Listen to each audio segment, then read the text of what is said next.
Now this is a video that obviously should have happened, you know, way sooner than this, but, you know, one thing led to another, and, well, there's one game in particular, which is the reason why this video took so long. And, well, I'll mention that in just a second. First, have we talk about this. This is the official Nintendo 64 controller pack. There's no sticker on there, which is unfortunate, but it's very nice to finally have the official one. In case you guys didn't know, this is a N64 memory card, because despite the fact that the Nintendo 64 used cartridges, many of the third-party games, and I do really mean many of the third-party games, had to be saved onto a memory card in order to minimize cost and space of the production of the cartridges, you know? So you don't have to add like a save battery or any other sort of save function and whatnot. It's kind of annoying that it had to be a thing, you know, but whatever, I suppose it was a necessary evil. But in any case, very nice to have the official one. You know, it's $10, so, yeah. Okay, now on to some N64 games. Got 1, 2, 3, 4, 5, 6, 7 here. Here's the one that took so fucking long to get here, and it's kind of the reason why this video took so long. Anyways, J League Dynamite Soccer 64, which, as you can probably guess, this is a Japan exclusive. And funny thing is, hold on, I'm actually noticing it's behind the camera. Let me go grab it. Oh, there it is. Okay. So, funny thing is, this game actually, for some reason, came with this photocopied manual, which is, you know, entirely in black and white. Why? Like, this is useless. It's not the actual manual. Screw it. But anyways, yes. I ordered this August 8th. It shipped August 9th, and it didn't arrive until today. It said that the estimated arrival date would be 8 to 46 days, and well, it was 46 days after this last shipped on the 9th of August, but god fucking damn it. I don't blame the seller, because, you know, I'm sure it's not the seller's fault. I guess it's just this unfortunate stigma of buying, you know, games from Japan late in the year. You should buy it earlier in the year. I don't fucking know, but in any case, it was fucking bullshit, and hey, I'm glad that the wait is over. So, yeah, it's soccer, and actually really good soccer too. I really like, you know, the animations and the graphics that they have, and, you know, like even hearing the crowd noise and whatnot, the sound department, it's all actually really good, and so is the gameplay. You know, it's very easy to, like, you know, tackle your opponents, and it's interesting how, like, the players kind of more so march around the field rather than run around the field. And it seems like, you know, switching between players isn't always a hassle, because I think it kind of almost controls like a foosball table in a sense. In any case, it's a very fun game. It was surprisingly really good. Maybe even a hidden gem for the console. So yeah, but again, the wait was extremely long. Also, I just like the name, Dynamite Soccer. And adding the 64, it's brilliant. Here's another Japan exclusive. This title is confusing to me. Now, it's either Puyo Puyo N Party, or maybe it's Puyo Puyo Party 4, Puyo Puyo N Party 4. I don't know, I heard all kinds of names for it. But yeah, it's Puyo Puyo, the only other Puyo Puyo game on the N64, the other one being Puyo Puyo Sun 64. Geez, how do I explain this? Well, it seems to be more the same. It's got a, you know, different art style. It's got, I believe, 4-player.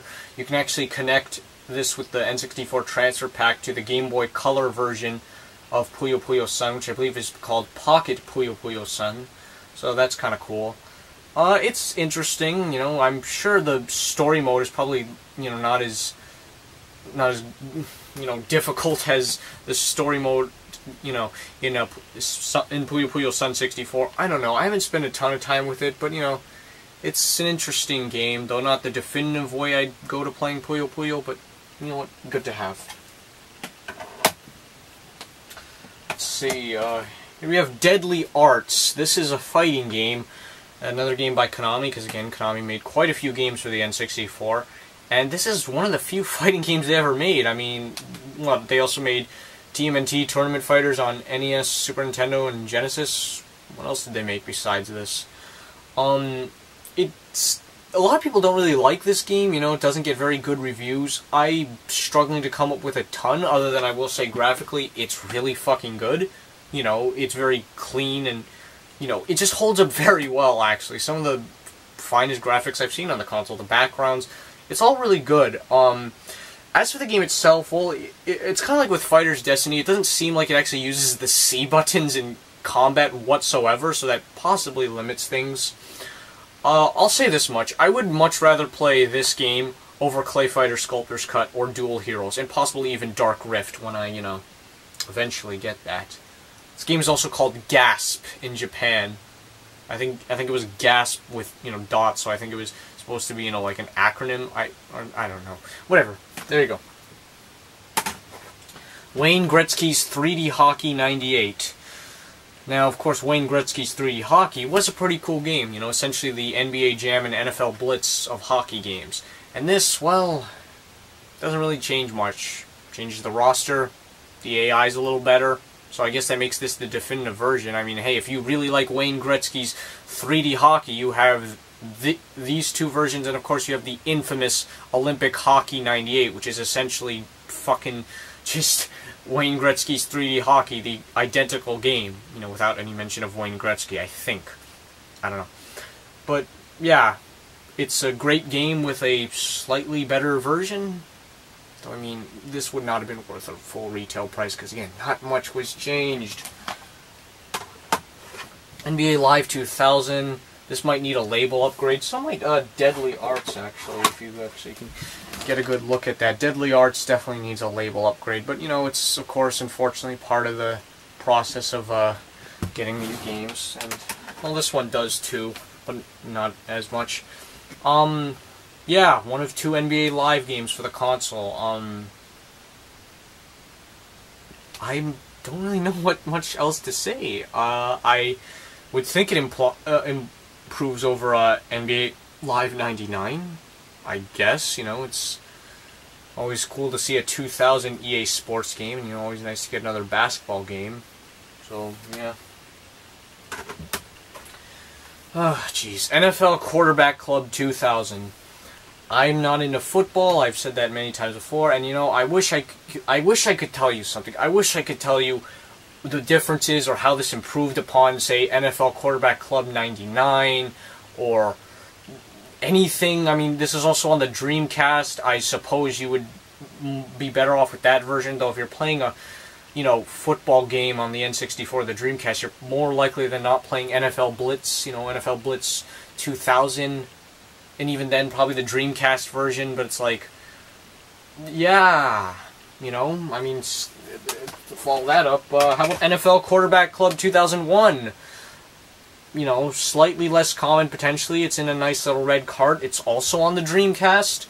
I don't know,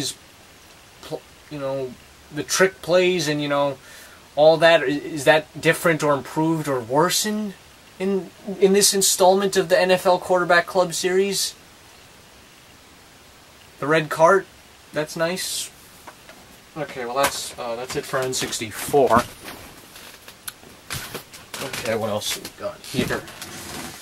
Oh, jeez. Okay, this one is kind of an story to it. I actually got this back in late June, but I was kind of hesitant to talk about it because I was kind of annoyed with it. So I bought this ND Deck Famicom converter for the NES. 72 or 60 to 72 pins. You get a Famicom game, you put it in there, and there you go. You can play it. The thing is, I don't think this actually works on a front loader NES. Okay, I tried it on mine, I tried it on my friend Fabio's, then I tried it on his top loader, and it actually worked. The thing is, that's his top loader, obviously not mine. I borrowed it for like a night or two, and I played, a bit of the 2 Famicom games I got here, which are F1 Race and Mugen Senshi Valis, which I wish I could tell you more about this. I wish I could explain it some more, but it's a slightly different game than your other Valis games. It's also the cheapest Valis game. It seems to be a little more akin to like Castlevania 2 Simon's Quest, though, I don't know if it's more unpolished or not. It's odd, and I can't really get far. You're gonna get lost in this, and the music could have sounded better. It sounds like, very kind of half-assed and a little high-pitched. They could have done better, man. Flash of Sword, what might as well be the Valis theme, could have had a much better 8-bit rendition. But in any case, it's good to have, and if I get better access, or better access to Famicom games, I'd love to play it some more. Just in case with F1 Race, you know, another Japan exclusive. I first heard about this in Pat the NES Punk's Famicom Multicart Frenzy video back in 2014, and well, here it is now. It's an 8-bit racer. You can change gears, I believe. Yeah, the cartridge is unfortunately yellowed a bit at the top, so I have to do that. But in any case, I wanted to talk about it some more, but again, this Famicom adapter, it doesn't seem like it works on front-loader NESs, but it does work on a top-loader, so yeah. Well, while we're on the subject of NES, Wheel of Fortune. It's Wheel of Fortune. It was made by Rare. It's one of 4 Wheel of Fortune games on the NES. I played Wheel of Fortune starring Vanna White on the NES once, at Fabio's house, and well, that game has a very odd art style. This, you know, I sat down with it a few times. I won a single game. I guess therefore I beat it, and I messed around a bit, not actually completing games, lost a game here or there. It's a decent rendition of Wheel of Fortune, though I think it's hard to do 3 players because of the timer. You know, it might be kind of hard to consistently swap the second controller between the second and third player, so I guess that's potentially one disadvantage. So, not the best definitive, most comfortable version of Wheel of Fortune for that regard, but you know, it's cool to have. It's my first Wheel of Fortune game ever out of all this. You know, but soon I'll have to get Wheel of Fortune on the N64, because you know, it's part of the 388 games. Major League Baseball, a title published by LJN but developed by Atlas, and well, LJN aside, this is not a particularly good game. I found it to be somewhat playable, though even in the most recent time when I played it, I had a real hard time with the batting. I don't know what's going on here. But yeah, especially like with the huge amount of baseball games there are on the NES, there's really not much reason to play this, even if you can actually get some playability out of it. You know, I mean, I'll say this much, I think I'd rather play this than Black Box Baseball. But, you know, again, just get, like, Bad News Baseball, Tecmo Baseball, Baseball Stars, Baseball Simulation 1000, I believe it was called. Maybe even Bases Loaded 3? But, yeah, I mean, hey, I guess it's better than Atlas's other LJN-published sports game, NFL. So, yeah, there you go, you know. You got the licensed teams and whatnot. Hey, I mean, hey, baseball's a fun hobby for some, you know, maybe a big pastime and just something played with friends over a summer or two, I don't know, but this, not too good. Let's see here. Super Nintendo. Here's a bit of a Super Nintendo oddity. This is Kawasaki Superbike Challenge. In the box, no manual, because why would there be? And here's the cartridge. This is an interesting game. For a while, like, it was actually a little bit more pricey. It seems like it's gone down in price, and it seemed to actually be hyped up little bits, mind you, as a really rare game. In fact, Nintendo Age actually rates this a 7 out of 10 on rarity scale, which, really? It's definitely gone down in price a bit, it seems, you know, hey, compared to the Genesis version. The Genesis version is probably the better game, because it has more scenery and whatnot. But as for the game itself, I found it to be somewhat playable. It has a decent sense of speed. I like the drifting with L and R. I didn't find it to be a bad game at all. I got it for $20 in the box. I traded in a 5th SNES controller that I didn't need in exchange for this. So, yeah, nice to have this Super Nintendo oddity and possibly rarity that has a decent sense of speed for a 16-bit racer, though not the best 16-bit racing game. I don't know. This game really went down in price because I guess nobody really cares about it. Even the hardcore Super Nintendo collectors. And you know what, maybe this game actually isn't as rare as it might seem. Okay, Super Famicom. It's been a while since I got a Super Famicom game. This is a Super Final Match Tennis. I was watching SNES Drunk's video on every tennis game for the Super Nintendo, including the Super Famicom games. And well, this seemed to be one of the better ones, you know, one of the better Japan exclusive ones and whatnot.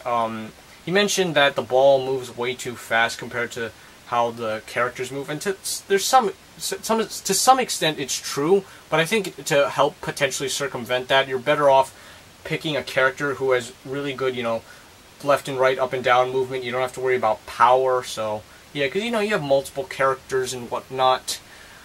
But you know, it's a decent game. It's price is very spasmodic on eBay from what I can tell, you know, but hey, Super Tennis is still the best tennis game on the Super Nintendo / Super Famicom. But definitely cool to have, actually. Okay, how about one GameCube game? Got FIFA Soccer 2002, Major League Soccer, in a kind of sort of trend of getting the first FIFA for every, well, not every console, but for the consoles that I feel like it.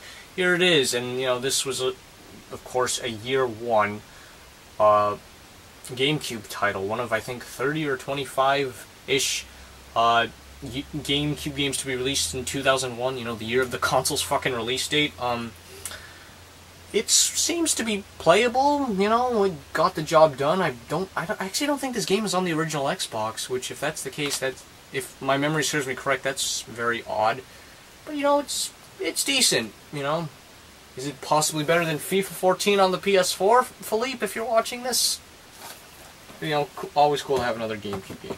And it just means that much more being the GameCube version as opposed to the PS2 version. I mean, I love the PS2, but I can't care about every game for it. Okay, how about some Game Gear games? A lot of sports games here, mainly because, you know, hey, we're not exactly in the peak season to get a whole bunch of crazy shit, so let's get some sports games that interest me for one reason or another.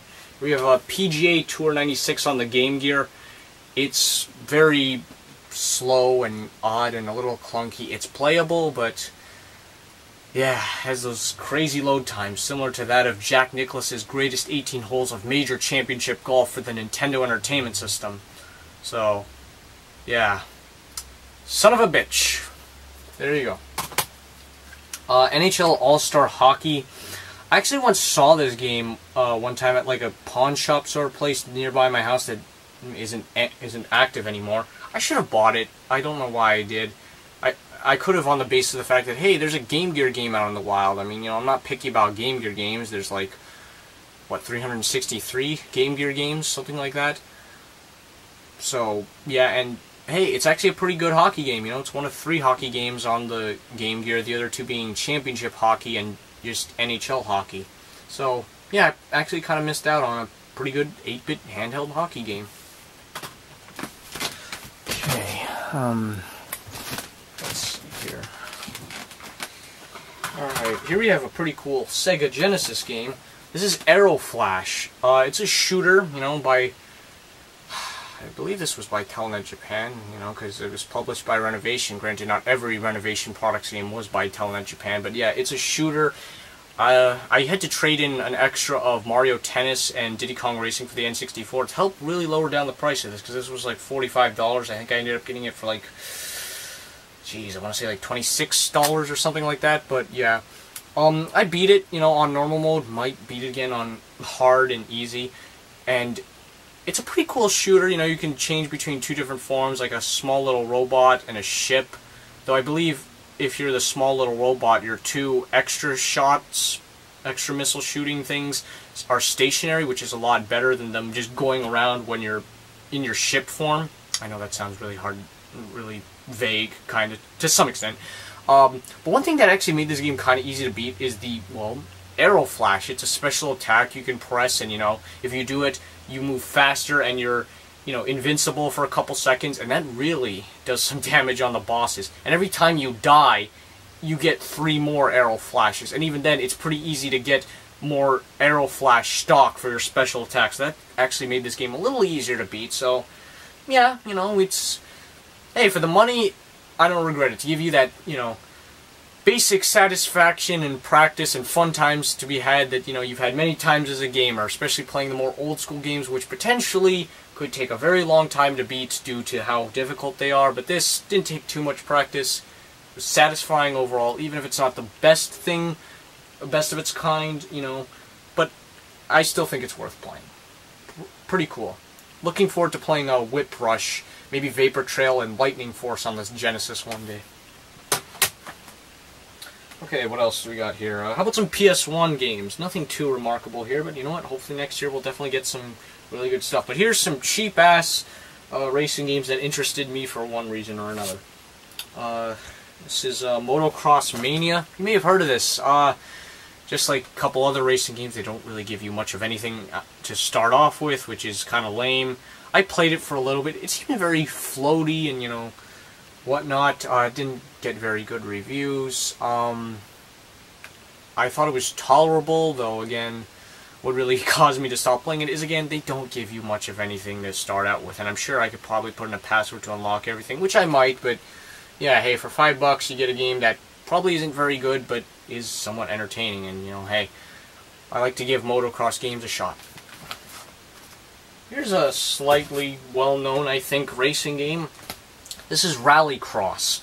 It's a rally racing game that is also pretty floaty with its controls and its physics. It's got 4 player modes, so that's pretty cool.